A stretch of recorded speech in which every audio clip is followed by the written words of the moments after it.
برادران ملت اسلامی، السلام علیکم ورحمۃ اللہ وبرکاتہ۔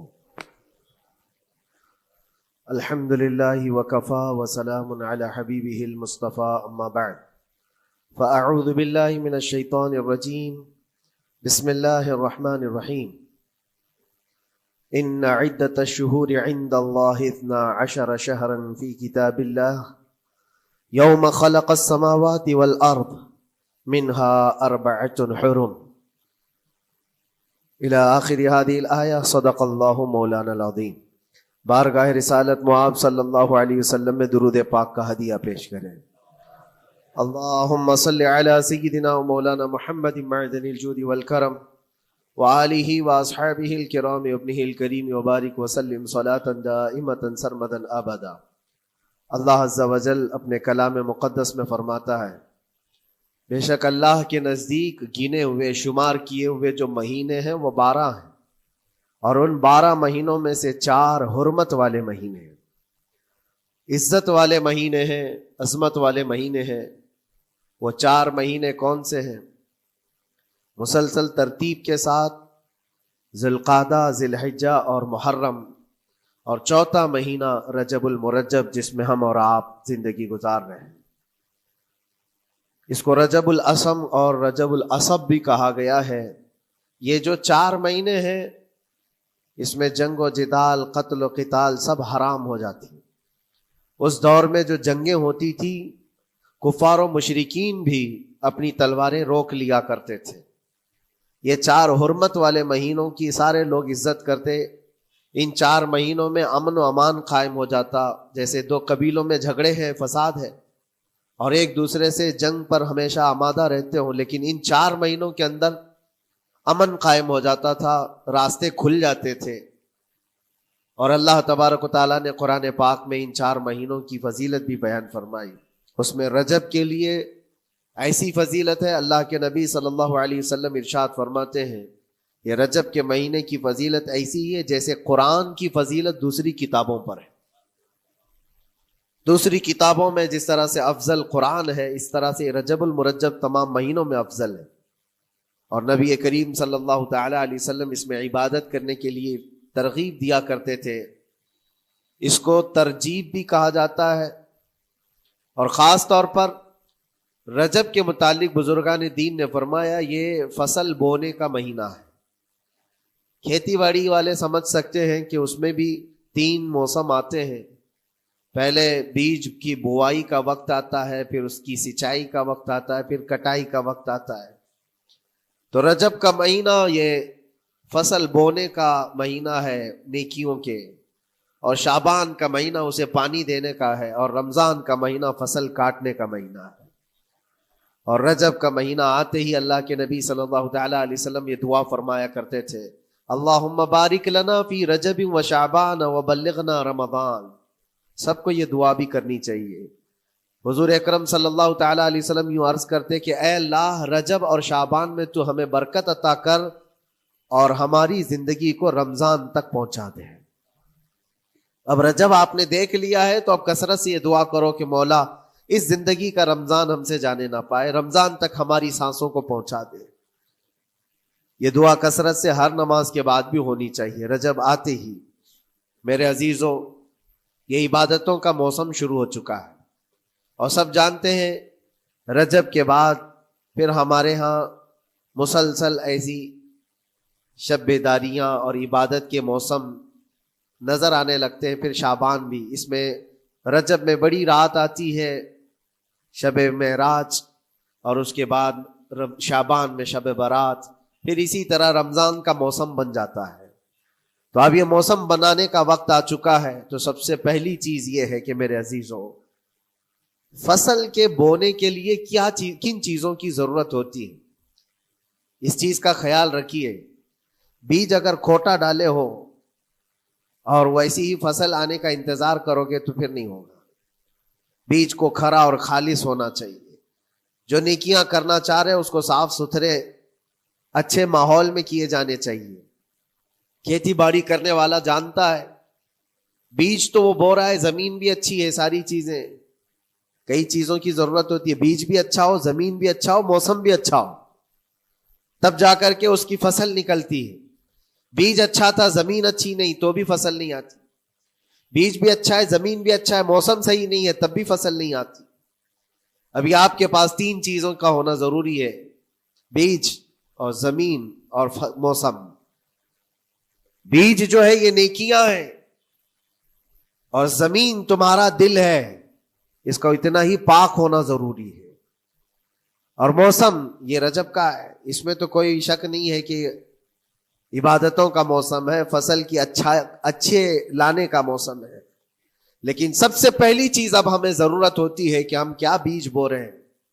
شیخ سعدی رحمت اللہ تعالی علیہ فرمایا کرتے کہ زمین میں ادرک بو کر کے گنا آنے کی امید تو نہیں کر سکتے. جو بویا ہے وہی اسی کی فصل آئے گی. لوگ عمل خیر کرے تو اس کا نتیجہ بھی خیر آئے گا، اور برائیاں کریں اور پھر رمضان میں یہ انتظار کریں کہ میں نے جو بویا ہے اس کی فصل آئے، تو ایسا نہیں ہوتا. بہت سارے لوگوں کا وہ شک بھی میں دور کرنا چاہتا ہوں کہ رمضان المبارکہ میں فضیلتوں کو آپ سنتے آئے ہیں، رمضان ایسا مہینہ ویسا مہینہ، اتنی برکتوں والا، اتنی رحمتوں والا، لیکن بہت سارے لوگوں کے حالات چونکہ تو ہی رہتے رمضان میں ویسی ہی ہیں، وہ لوگ کچھ بھی نہیں بدلے. تو اس میں رمضان کا قصور ہے کہ اس مہمان کا قصور ہے، اس انسان کا قصور ہے؟ وجہ یہ ہے کہ رمضان المبارکہ یقیناً اتنی برکتوں اور رحمتوں اور سعادتوں لے کر کے تو آتا ہے، لیکن تمہیں 2 مہینے پہلے سے کہا گیا تھا کہ فصل کے لیے تیاری کرو. تم نے بیج نہ بوئے، اپنی زمین کو صحیح کیا ہی نہیں. پھر رمضان میں جو بارش ہو رہی ہے اس کا فائدہ کیا ہے؟ روڈ پر 10 سال بھی بارش برسے وہاں پر کوئی فصل نہیں آئے گی، کیونکہ وہ زمین سخت ہے اور بیج بونے کے قابل بھی نہیں ہے. رمضان المبارکہ میں رحمتوں کی جھماجھم بارش تو ہوتی ہے، لیکن دل اگر سخت ہے گناہوں سے تو اس بارش کا کیا اثر ہوگا اس پر؟ اسی لیے دلوں کی نرمی یہاں سے شروع کریں، رجب المرجب سے. اس کی راتوں میں اللہ رب العزت کو پکاریں، مناجات کریں، عبادتوں کے لیے کچھ دن تو خاص کر لیں. بہت دنیا میں ہم نے اپنے آپ کو ملوث کر رکھا ہے، کچھ راتیں اللہ رب العزت کی عبادت میں تو لگائیں. اللہ کے نبی صلی اللہ تعالی علیہ وسلم کی ایک حدیث ہے، جامع الاصول سے نقل کی ہوئی، رجب المرجب کے پہلے جمعے جو ہم لوگ ابھی گزر چکے، ابھی یعنی وہ رات تو گزر چکی، کل کی جو گزری ہوئی رات ہے رجب کی، یہ پہلی جمعہ کی شب تھی.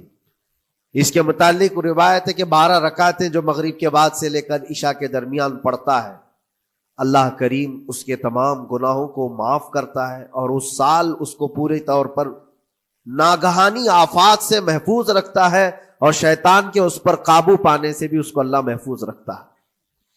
تو یہ تھی تیاریاں، یہ ساری چیزیں ابھی سے تیاریاں ہونی چاہیے. رجب کے 3 دن آتے ہیں جس کے متعلق فرمایا گیا ہے ایام بیز میں بھی 13, 14, 15 یا 14, 15, 16 یہ جو تاریخیں آتی ہیں اس میں روزے رکھو. اس کی بھی بڑی فضیلت ہے کہ تم تیاریاں ابھی سے شروع کر دو کہ رمضان المبارکہ میں اچھی فصل دیکھ سکے، ہمارے جسم کے اندر بدلاؤ آ سکے، ہمارے دل کے اندر انقلاب آ سکے.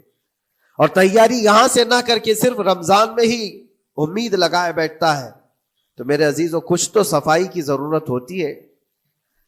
آپ نے اگر زمین خریدی کھیتی باڑی کی غرض سے اور گئے، وہاں جاتے ہی آپ نے سوچا کہ اس میں فصل آ جانی چاہیے، تو کسانوں سے پوچھو تو بتائیں گے آپ کو نہیں، زمین کو پہلے صاف کرنا پڑتا ہے، کچرے ہوں گے اس کے اندر بہت سارے، ہل چلاؤ یا کسی بھی طرح سے اس کو صاف کرو.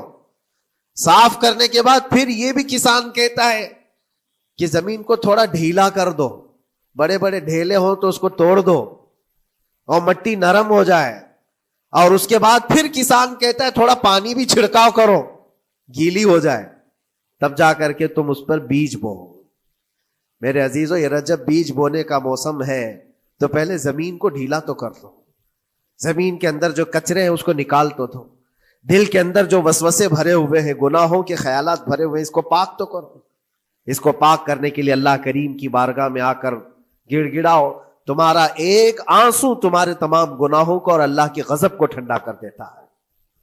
ہاں، ایک آنسو کا قطرہ تمہارے لیے اللہ کریم ہے، موتی سمجھ کے شان کریمی نے چن لیے قطرے جو گرے تھے عرق انفعال کے.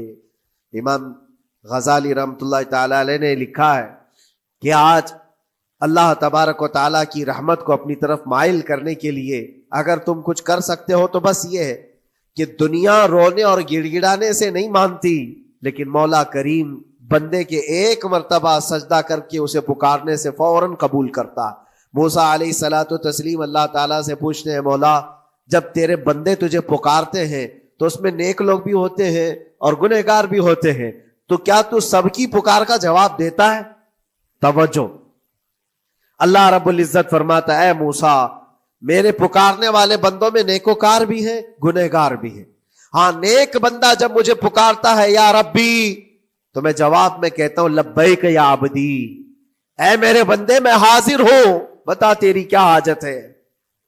پھر موسیٰ علیہ السلام پوچھتے ہیں کہ مولا یہ تو نیک بندہ جب پکارتا ہے تو تو کہتا ہے لبیک یا عبدی، اور جب گنہگار پکارتا ہے تب کیا کہتا ہے؟ رب تعالیٰ فرماتا ہے جب میرا گنہگار بندہ مجھے پکارتا ہے یا ربی تو میں اس کے جواب میں 70 بار لبیک یا عبدی کہتا ہوں. ایک بار پکارے 70 بار جواب. ایسا کیوں ہے؟ تو فرماتا ہے میرا رب نیکوکار کو اس کی نیکیوں پر بھروسہ ہے کہ اللہ معاف کرے، اور گنہگار کو صرف میری رحمت پر بھروسہ ہے. اس کے پاس ہے کچھ نہیں، اس کے آس پاس وہ نظر ڈالتا ہے میں نے کوئی ایسی نیکی رکھی نہیں ہے، صرف اللہ رب العزت کی رحمت ہے جو مجھے معاف کر سکتی ہے. وہ مجھ پر یقین کر کے پکارتا ہے، اس لیے اس کے سوال کا میں بار بار جواب دیتا ہوں. عزیزان گرامی وقار، اقبال نے سچ ہی کہا تھا ہم تو مائل بکرم ہے کوئی سائل ہی نہیں. یہ رب تبارک و تعالیٰ کی طرف سے ہے کہ اللہ تبارک و تعالیٰ کرم پر کرم کرنے کے لیے موقع عنایت کرتا ہے. یا بندے کو آنے کا موقع ہی نہیں ہے، بندہ آنا نہیں چاہتا ہے. اس سے پہلے کہ تمہارے ساری چیزیں بند ہو جائیں، دروازے ختم ہو جائیں، اللہ رب العزت کی بارگاہ میں آؤ اور اسے پکارو. یقیناً یہ تمام چیزیں تمہاری زندگی میں انقلاب لاتی ہیں، بہت بڑی تبدیلی لاتی ہیں.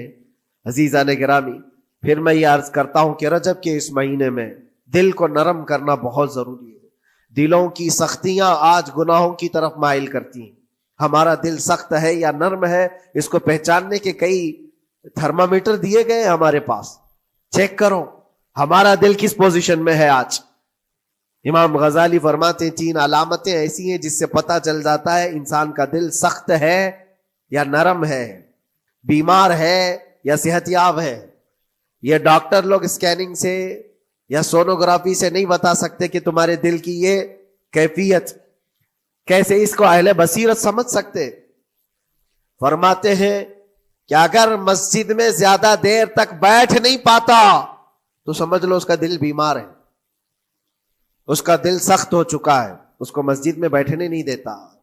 یہی دل ٹیلی ویژن کے سامنے 3 گھنٹے بیٹھے اس کو کچھ بھی اکتاہٹ نہیں آتی، موبائل پر گیم کھیلتا رہتا ہے. 4 گھنٹے گزر گئے کہ 5 گھنٹے گزر گئے اسے پتہ ہی نہیں.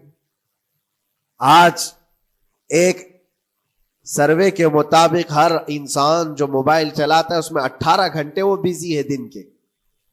کئی جگہوں پر ایسے حالات آئے 18 گھنٹے دن میں ہوتے ہی ہے 24 گھنٹے، جس میں 6 گھنٹے اگر آرام کے نکالے تو باقی پورے 18 گھنٹے کیسے انسان بیزی رہ سکتا ہے؟ اس میں کھانا بھی ہے، پینا بھی ہے، حاجتیں بھی ہیں. لیکن سروے کے مطابق یہ بھی بات آئی ہے کہ 18 گھنٹے کنزیوم کرتے ہیں. میرے عزیزوں، اس میں کوئی اکتاہٹ اور اس میں کوئی ملال نہیں آتا، بیزارگی نہیں آتی. اور اللہ کے گھر میں یا فرض سے نماز سے ابھی سلام پھیرا کیا کہ بھاگنے کی تمنا ہوتی ہے. کئی جگہوں پر تو ایسا ہے. اسی لیے اللہ کے نبی صلی اللہ تعالی علیہ وسلم کی ایک حدیث میں سناتا ہوں. ارشاد فرماتے 2 چیزیں کسی منافق کے اندر جمع نہیں ہو سکتی. 2 چیزیں منافق آدمی کے اندر آ ہی نہیں سکتی. وہ کیا چیزیں؟ حضور پاک صلی اللہ تعالی علیہ وسلم فرماتے ہیں اچھے اخلاق منافق کے اندر نہیں آتے، اور اللہ کی اور اس کے رسول کی ہر بات پر یقین یہ منافق کے اندر نہیں آ سکتے. اور منافق کی یہ علامتیں بتاتے بتاتے میرے نبی نے یہ فرمایا دیکھنا کہ مسجد میں منافق سب سے اخیر میں آئے گا اور سب سے جلدی بھاگے گا، اس کا دل نہیں لگتا. دل سخت ہو چکا ہے، اور بازار میں سب سے پہلے جائے گا اور سب سے لاسٹ میں نکلے گا. بازار اس کے دل لگنے کی جگہ ہے، اس کے وہاں پر تفریح کی جگہ ہے. اور مومن کی علامت یہ فرمایا کہ مومن مسجد میں جلدی آتا ہے اور دیر سے جاتا ہے، اس کا دل لگا رہتا ہے. اور مومن بازار میں لوگوں کے شروعات میں نہیں، اپنی ضرورت کے مطابق گیا اور نکل آیا. اور فرماتے ہیں میرے آقا صلی اللہ علیہ وسلم، روئے زمین پر سب سے اچھی جگہوں میں سے کوئی جگہ ہے تو اللہ کا گھر ہے، مسجد ہے. اور سب سے بری جگہوں کے متعلق فرمایا وہ بازار ہے. اب یہاں پر دلوں کے متعلق میں عرض کر رہا ہوں کہ کس کا دل کس پوزیشن میں ہے، اسے آج خود آزما لینا چاہیے. دوسری علامت، امام غزالی فرماتے ہیں قرآن پاک کھولے گا وہ صفحہ 2 صفحہ سے زیادہ پڑھ نہیں پائے گا، بند کرنے کا دل کرے گا. یہ تو چھوڑو اٹھانے کے بعد پڑھنے نہ پڑھنے کی بات ہے، کچھ تو چھونا بھی نہیں چاہتے، اٹھاتے ہی نہیں. سال پورا ہو گیا تو قرآن پکڑتے نہیں، تو پھر دل کی کیفیت کیا ہو چکی ہوگی، دل کیسا مریض ہوگا. بعض لوگ ہم سے یہ کہتے بھی تھے کہ حضرت پڑھنا تو آتا نہیں، کیا کریں گے قرآن کا. کہا اٹھانا تو آتا ہے. میں نے ان سے پوچھا قرآن اٹھانا تو آتا ہے، جب قسم کھانے کی بات ہوتی ہے تو کیسے قرآن اٹھا لیتے ہو، سر پہ رکھ لیتے ہو. اسی طرح سے قرآن کو ہی اٹھا کر کے سینے سے لگا کر اللہ کی بارگاہ میں دعا کرو کہ مولا میرے دل کے دروازے کھول دے. اور قرآن کوئی سخت چیز نہیں ہے، اللہ وعدہ فرما رہا ہے ہم نے قرآن یاد کرنے کے لیے آسان بنایا ہے. کوئی یاد کرنے والا، وہ خود قرآن تمہارے دل میں اتر جائے گا. کوشش کرو. دل کی بیماری کی 2 علامتیں میں نے بتایا. اگر بیمار دل ہے تو زیادہ یہاں بیٹھ نہیں سکتا اور زیادہ دیر قرآن پڑھ نہیں پاتا. تیسری بات فرماتے ہیں کہ تیسری علامت یہ ہے کہ ہمارا دل اگر سخت ہو چکا ہے تو جیب میں پیسے ہوں گے لیکن کوئی مانگ رہا ہوگا اللہ کے نام پر، دینے کی طبیعت نہیں ہے، کہیں دینے کی طبیعت نہیں کرتی. اور یہ چیز ہاتھ اٹھانے کو تمہارا دل نہیں کرتا تو سمجھ جاؤ کہ دل بیمار ہے. اور دل کی بیماری لے کر کے اگر کوئی رجب میں سوچتا ہے کہ میں بیج بوؤں گا تو کیا فائدے کا، زمین سخت ہے، زمین سخت ہے اور اس پر بارش بھی ہوگی تو کچھ فرق نہیں پڑتا، فصل نہیں آئے گی. دل کو نرم کرو. اور ایک علامت میں بتاؤں، اور ایک علامت کہ دل نرم ہے یا سخت ہے، اس کی ایک علامت یہ بھی ہے، اللہ کا جب ذکر کرے، جنت کا جب ذکر کرے، جہنم کے عذابات کا ذکر کرے، قبر کے معاملات کا ذکر کرے، حشر کے سوالات کا ذکر کرے، تو اس کی آنکھیں ڈبڈبا جائیں اور آنسو نکل آنے لگیں. قرآن کی آیتیں سن کر کے اس کا دل ہلنے لگے اور آنسو آ گئے تو سمجھ جاؤ کہ اس کا دل نرم ہے. ابھی اس کا دل بیمار نہیں ہوا، ابھی اس کا دل بیمار نہیں ہوا. لیکن یہاں تو پوزیشن الگ ہے، سچویشن الگ ہے. ہم تو پتہ نہیں کن کن چیزوں میں رو لیتے ہیں، لیکن اللہ کا کلام سنتے ہوئے کسی کے کان پر جوں بھی نہیں رینگتی. لوگ تو گانوں پر تھرکنے والے اور نغموں پر اچھل کود کرنے والے وجد کی بات کرتے ہیں، لیکن اللہ کا کلام پڑھنے پر کوئی کسی کو وجد کیوں نہیں آتا. یہ ایمان کی علامت ہے. قرآن میں اللہ نے فرمایا وَإِذَا تُلِيَتْ عَلَيْهِمْ آيَاتُهُ زَادَتْهُمْ ایمانا. جب اللہ کی آیتیں ان پر تلاوت کی جاتی ہیں، مومنین پر، ان کا ایمان بڑھ جاتا ہے. کیا آپ امام کے پیچھے قرات سن کر کے اپنے دل میں ہلچل محسوس کرتے ہیں؟ سننے کی طبیعت کرتی ہے. بلکہ ادھر نماز پڑھ کر کے جانے کے بعد آدھے گھنٹے کے بعد پوچھے آج پہلی رکعت میں کیا پڑھا تھا، دوسری رکعت میں کیا پڑھا، آپ کو پتہ ہی نہیں رہتا. یاد ہی نہیں امام صاحب کیا پڑھ رہے تھے، میں تو دکان کا حساب کتاب کر رہا تھا، کیا خبر ہے کہ انہوں نے کیا پڑھا.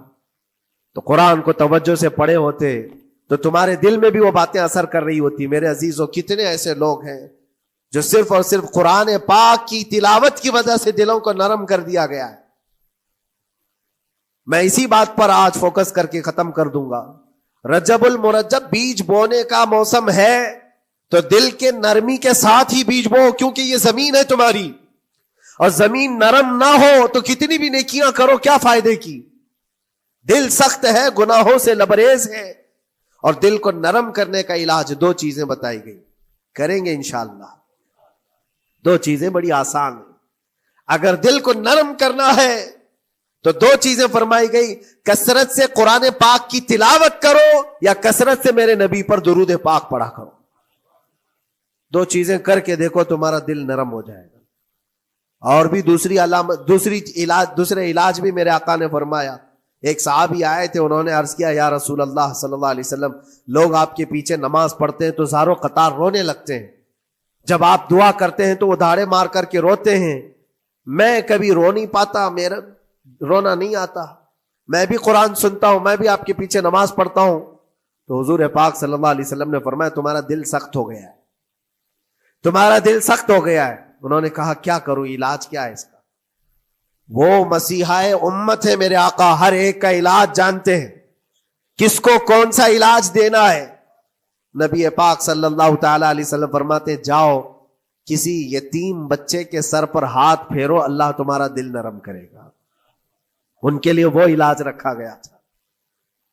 جس کو جیسا علاج بتایا میرے آقا صلی اللہ علیہ وسلم نے، کسی یتیم کے سر پر ہاتھ پھیرو، دل نرم ہوگا. لیکن دل کے نرم ہونے کے علاج اللہ کے نبی صلی اللہ علیہ وسلم کے شفا خانے میں ہے. ہاتھ سے آپ کثرت سے درود پاک پڑھو، پھر دیکھو آپ کے دل کے اندر انقلاب آتا ہے یا نہیں آتا. آپ کے چہرے کا نور بڑھ جائے گا، زبان کا اثر بڑھ جائے گا، عمل خیر کی طرف رغبت بڑھ جائے گی. کثرت سے جب بندہ حضور پاک صلی اللہ علیہ وسلم پر درود پڑھتا ہے، اس کی زبان سے جھوٹ نکل جاتا ہے، گالی اس کی زبان پر نہیں آ پاتی ہے، کیونکہ وہ پاک کرتا چلا جاتا ہے اپنی زبان کو اللہ کے نبی کا نام لے کر کے. میرے عزیزو، اس میں دقت کیا ہے درود پاک کثرت سے پڑھنے میں؟ آپ جہاں چل رہے ہو، پھر رہے ہو، اٹھ رہے ہو، بیٹھ رہے ہو، انتظار میں ہو، سونے کے لیے جا رہے ہو، زبان ہی تو ہلانا ہے میرے نبی پاک صلی اللہ علیہ وسلم کی بارگاہ میں درود پڑھ کر کے. اور ضروری نہیں ہے کہ بہت لمبے لمبے درود پاک آپ کو یاد کرنے ہو، صلی اللہ علیہ وسلم بھی پڑھ لیا تو یہ درود پاک ہے، یہ درود پاک ہے. یا تو پھر الصلاۃ والسلام علیک یا رسول اللہ کہتا ہے تو یہ بھی درود پاک ہے، درود پاک ہے یہ. اور دل کو جب نرم ہو جائے گا تو انشاءاللہ العزیز آپ اس کے اثر بھی دیکھیں گے، اس کے اثر بھی دیکھیں. کیسے کیسے لوگوں کی بات میں کروں میرے عزیزوں. آپ کو پتا ہے تاریخ کے اوراق الٹ کر کے دیکھو. ایک صحابی حضرت نعیم وہ راستے پر گزر رہے تھے، دیکھا ایک کڑیل جوان مکہ کا جس کو سارے لوگ دیکھ کر پہلوان کہتے اور ڈرتے تھے، گھبراتے تھے. 27 سال کا کڑیل جوان ہے اور ہاتھ میں تلوار کھینچے ہوئے تیزی سے آ رہا ہے. یہ پہلوان کوئی اور نہیں عمر ابن خطاب ہے. حضرت نعیم کہتے دیکھ کر کے میں گھبرا گیا، اتنی تیز اور ترار چال اور چمکتی ہوئی تلوار، کہاں کا ارادہ ہے؟ پوچھا حضرت نعیم نے کہاں جا رہے ہو؟ عمر ابن خطاب نے کہا محمد کا قتل کرنے جا رہا ہوں. معاذ اللہ رب العالمین. اس لیے کہ ایمان لائے ہوئے نہیں تھے. یہ دلوں کی سختیاں ہیں، یہ دلوں کا منجمد ہونا بتا رہا تھا کہ وہ نبی پاک صلی اللہ علیہ وسلم کے قتل کے لیے نکلے. حضرت نعیم نے صرف راستہ روکنے کے لیے ان سے کہا ان کا بعد میں قتل کرنا، پہلے تیری بہن اور بہنوی کا گھر بھی دیکھ لے، وہ بھی تو کلمہ پڑھ رہے ہیں، وہ بھی تو کلمہ پڑھ رہے ہیں اسی رسول کا. تو غصہ اور بڑھ گیا کہ میرے گھر میں یہ ہو چکا ہے، میں تو جس کا قتل کرنے جا رہا ہوں وہ میرے گھر تک آیا ہوا ہے. کہا پہلے میری بہن اور بہنوی کا کام تمام کرتا ہوں. اسی غرض سے وہ آئے تھے. اور جس وقت اپنے بہن کے گھر کے باہر کھڑے تھے، اتفاق ایسا کہ اندر سے قرآن کے پڑھنے کی آواز آ رہی تھی. ایک صحابی حضرت خباب، وہ قرآن پڑھا رہے تھے حضرت عمر کی بہن کو اور ان کے بہنوی کو. اور کیا بہترین انداز رہا ہوگا، جو رسول اللہ سے ڈائریکٹ سنے ہوئے لوگ تھے، اللہ کا کلام اترا ہوا ہے جن کے اوپر، وہ اس وقت حاضر رہے ہوئے لوگ ہیں، قرآن کو پڑھ رہے تھے. طٰہٰ ما انزلنا علیک القرآن لتشقی الا تذکرۃ لمن یخشی. عرب لوگ اچھی طرح سے جانتے تھے ایک ایک حرف کا معنی کیا ہوتا ہے، وہ عربی جانتے تھے، ان کی مادری زبان تھی. اور اس قرآن کے اندر جو مٹھاس تھی، عمر ابن خطاب کان لگا کر سنتے رہے سنتے رہے سنتے رہے. لیکن غصہ جو اندر سے تھا، دل کی جو سختی تھی، آئے تھے مارنے کے لیے، دروازہ زور زور سے ٹھوکنے لگ گئے، اندر لوگ ڈر گئے. حضرت خباب کو چھپا دیا، بہن اور بہنوی نے دروازہ کھولا. دروازہ کھلتے ہی ان پر حملہ آور ہو گئے. عمر ابن خطاب مارا، اپنے بہنوی کو بہت مارا کہ تم یہ کیا کر رہے ہو، دین بدل چکے ہو. یعنی تم یہاں سے نکل کر کے دوسری جگہ چلے گئے ہو, صحابی ہو گئے ہو, اپنی بہن کو بھی مارا یہاں تک کہ ان کی ناک پھٹ گئی. جب لہو لہان ہو گئے تو عمر ابن خطاب نے دیکھا کہ میں اپنی بہن اور اپنی بھائی کو مار رہا ہوں. پھر تھوڑی دیر کے لیے دل میں رحم آیا. اور دل میں رحم آیا کس چیز کا, کس چیز کی وجہ سے نرم ہوا دل میرے عزیزوں؟ بھائی اپنے بہنوئی کی اور اپنی بہن کی پٹائی کو دیکھ کر کے نہیں, ان کو دیکھا تھوڑی دیر کے بعد اور کہا چلو چھوڑو جانے دو, جو ہوا سو ہوا, لیکن جو تم لوگ پڑھ رہے تھے میرے آنے کے وقت مجھے دوبارہ پھر سے سنا دو. وہ کیا کلام تھا, وہ کون سا کلام تھا؟ اتنا سننا تھا کہ بہن نے محسوس کر لیا کہ دل کی نرمی کا دروازہ کھل چکا ہے. یہ قرآن ہے جس نے دلوں کے دروازے کھولے ہیں, مکہ والوں کے قرآن ہے, دل کی نرمی کی طرف دروازہ کھل چکا ہے. تو عمر ابن خطاب سے کہا کہ تم غسل کر لو, تم پاک ہو جاؤ, ہم قرآن تمہیں سناتے ہیں. اور انہیں پاک کیا گیا تو حضرت خباب جلدی سے باہر آئے, کہا میں سناتا ہوں. حضرت عمر کو جب یہ آیتیں سنائی گئی جھوم کر کے سننے لگے. قرآن کی وہ آیتیں 16 یا 17 آیتیں ہی سن پائے تھے کہ ان کے جسم کے اندر راشا تاری ہوا, کپ کپی آئی. کہا کہ چلو محمد کے پاس صلی اللہ تعالی علیہ وسلم, مجھے لے کر کے چلو, میں ان سے بات کرنا چاہتا ہوں. میرے عزیزو, بھائی اور بہنوی اور بہن لے کر کے چلے. اور اس وقت حالات سخت تھے مکہ کے. حضور پاک صلی اللہ تعالی علیہ وسلم کے پاس 39 صحابہ تھے جو ایمان لائے ہوئے, اور پہرے داری میں امیر حمزہ کھڑے رہتے تھے کہ کوئی آئے گا تو میں اس کی برابر خبرگیری کروں گا. عمر ابن خطاب کو تلوار لٹکاتے ہوئے آتے دیکھا تو صحابہ گھبرا گئے. مکہ کا بڑا پہلوان ہے, اس کو بھڑکا کر کے لوگوں نے بھیج دیا ہوگا, اب کیا ہوگا, یہ پٹائی بہت بری طرح سے سب کی کرے گا, غریب صحابہ ہے, اور حضور پر ہاتھ نہ اٹھا دے. سب ڈرنے لگے. حضور پاک صلی اللہ علیہ وسلم سے آ کر کہنے لگے کہ یا رسول اللہ صلی اللہ علیہ وسلم, عمر آ رہا ہے اور ہاتھ میں تلوار ہے. اللہ کے نبی صلی اللہ علیہ وسلم نے فرمایا وہ میری گردن نہیں, اپنی گردن دینے آ رہا ہے. وہ میری گردن لینے نہیں, اپنی گردن دینے آ رہا ہے. وہ مخبر صادق صلی اللہ علیہ وسلم جانتے ہیں کون میرا غلام ہے اور کون منافق ہے. عمر ابن خطاب آئے تو حضور نے فرمایا راستہ دے دو. آتے ہی انہوں نے تلوار زمین پر پھینک دی. چہرے جمال جہاں آرا کو دیکھا. حضور پاک صلی اللہ تعالی علیہ وسلم سے پوچھا, پھر وہ آیتیں سنائے. اب سوچو میرے عزیزو, صحابی سے سننا, یہاں تو ہم قاری قرآن سے سنتے ہیں قرآن کی آیتیں 1400 سال کے بعد, آج بھی قرآن کا وہ اثر لگتا ہے دل کے اوپر. یہ ان سے جو 1400 سال کے بعد جس قاری قرآن سے سنا وہ تو صحابہ سے سنے تھے, اور صحابہ سے بڑھ کر کے اللہ کے نبی سے جو قرآن سنا ہو, خود نبی پاک کی زبان اقدس سے. اور جب اللہ کے نبی صلی اللہ تعالی علیہ وسلم نے آیتیں تلاوت کی, عمر ابن خطاب کی آنکھوں سے آنسو شروع ہو گئے, زارو قطار رونے لگے, اور پھر پکار کر کہا اشہد ان لا الہ الا اللہ واشہد انک رسول اللہ. میں گواہی دیتا ہوں کہ اللہ کے سوا کوئی معبود نہیں, اور میں گواہی دیتا ہوں کہ آپ اللہ کے رسول ہیں. میرے عزیزو, عمر ابن خطاب رضی اللہ تعالیٰ عنہ کو اس طرف لانے والا, دل کو نرم کرنے والا, یہ قرآن پاک اللہ کا کلام ہی تو ہے. آج گناہوں سے اس پر بہت ساری پرت جم گئی ہے. ہمارے دلوں کے حالات ایسے ہو گئے, قرآن اٹھاؤ دلوں کو نرم کر دے گا. اور رجب المرجب میں قرآن کو پڑھو گے زمین نرم ہو جائے گی, اور پھر اس کی برکتیں تم رمضان میں دیکھو گے. ایک دو نہیں, ہزاروں ایسی ہیں. ایک ایسے مشہور ڈاکو, بغداد کے لوگ ڈرتے تھے, بغداد کے لوگ اتنا ڈرتے تھے کہ جو بھی قافلہ جائے گا لٹ جائے گا. فضیل بن عیاض, جو بھی قافلہ نکلتا تھا اس راستے سے لٹ جاتا تھا, کوئی بچ نہیں پاتا تھا. اور ایک قافلہ آ رہا تھا عرب سے, اور مال تجارت لے کر بغداد کی طرف جا رہا تھا. تو قافلے والوں نے یہ مشورہ کیا کہ یہ جو قافلہ جا رہا ہے یہ اس راستے سے جا رہا ہے. فضیل بن عیاض ڈاکوؤں کا سردار وہاں رہتا ہے, بہت سارے ڈاکو اس کے ساتھ ہیں, وہ تو رہزن ہے, راستے پر روک کر کے مال لوٹ لیتے ہیں. تو قافلے میں ایک قاری قرآن تھے, انہوں نے کہا ٹھیک ہے اب راستے پر آ ہی چکے ہیں تو کیا کر سکتے ہیں, چلو بیٹھ کر کے نکلتے ہیں, میں قرآن کی تلاوت کرتا رہوں گا اونٹ پر بیٹھ کر کے, اللہ کریم اس برکت سے ہمارا راستہ آسان کر دے گا. قاری قرآن نے قرآن کی تلاوت شروع کر دی, اور جب وہ راستہ آیا جو فضیل بن عیاض کا تھا, فضیل بن عیاض ایسی ڈاکہ زنی اور ایسی رہزنی میں مشہور آدمی, جن کے آس پاس، جن کے ہاتھ کے نیچے 1000 سے زیادہ ڈاکو کام کرتے ہوں. بغداد پورا ڈرتا تھا، پورے راستے وہاں پر کوئی بھی سلامت نہیں جا پاتا تھا. اس راستے پر ایک قاری قرآن جب آیا، میرے عزیزوں تلاوت کیا کر رہا تھا؟ سورۃ الحدید کی آیت تھی، الم یأن للذین آمنوا ان تخشع قلوبهم لذکر اللہ.